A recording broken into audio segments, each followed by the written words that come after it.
हम तो नहीं मनाते, हम तो उनको जगत गुरु कह रहे हैं। तो जगत गुरु को कोई आगे चल के ज्ञान थोड़ी होता है। तो परमात्मा एक सत्संग में क्या कह रहे हैं, उन भाइयों को भी अपनी आंखें खोलनी चाहिए और ज्ञान आधार से विचार करना चाहिए। देखो क्या कह रहे हैं गुरु जी।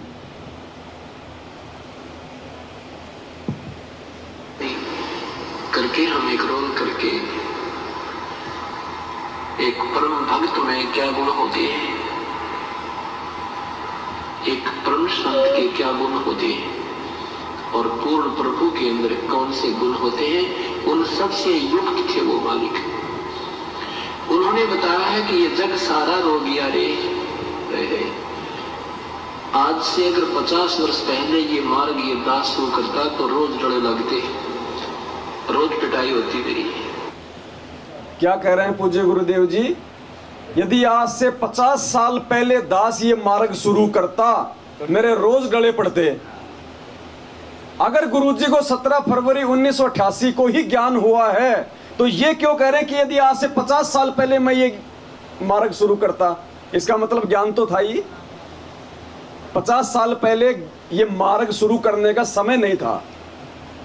ऐसा नहीं है कि ज्ञान नहीं था, मार्ग शुरू करने का समय नहीं था। वरना ये बात थोड़ी कहेंगे कि आज से 50 साल पहले यदि मैं मार्ग शुरू करता, इसका मतलब वो करने में सक्षम थे, हैं।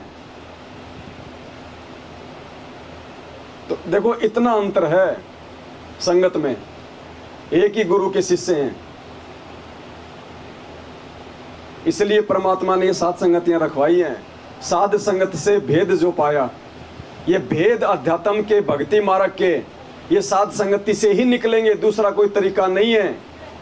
इतने शब्दों में परमात्मा ने साध संगत का जिक्र किया हुआ है, इतनी जगह पे परमात्मा ने साध संगत का जिक्र किया हुआ है, लेकिन समय से पहले हमारे किसी के दिमाग में नहीं आई। और जब समय आया तो परमात्मा ने एक से एक सबूत दे दिए, भेद दे दिए। यही सत्संग हम रात दिन सुना करते थे। विचार ही नहीं आता था कि इनमें क्या है, क्या बोला जा रहा है, क्या भेद है, क्या सार है। वो समय नहीं था और समय आया तो परमात्मा ने बिल्कुल। एजुकेशन नहीं थी भाई, एजुकेशन भी तो परमात्मा के आने के बाद ही शुरू हुई हिंदुस्तान में। नहीं पहले कौन पढ़ाया करता था। 1951 में परमेश्वर आए, प्रकट हुए, उसके बाद ही तो हिंदुस्तान में ये शिक्षा आई है, ये हरित क्रांति आई है, ये टेक्नोलॉजी आई है। उससे पहले तो था ही नहीं कुछ, इसलिए लागते डले।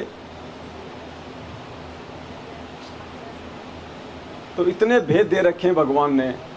जय गुरुदेव ने 1971 में क्या कहा था, यदि आज उस महापुरुष का नाम बता दूं, उसका पता बता दूं, तो दुनिया उसके पीछे पड़ जाएगी, पीछे ही पड़ जाएगी।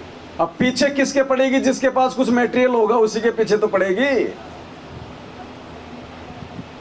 तो जय गुरुदेव को भी आदेश नहीं था उस समय वो नाम बताने का ऊपर से, वरना ये तो परमात्मा था, ये तो उस समय भी दे देता, लेकिन वो समय नहीं था।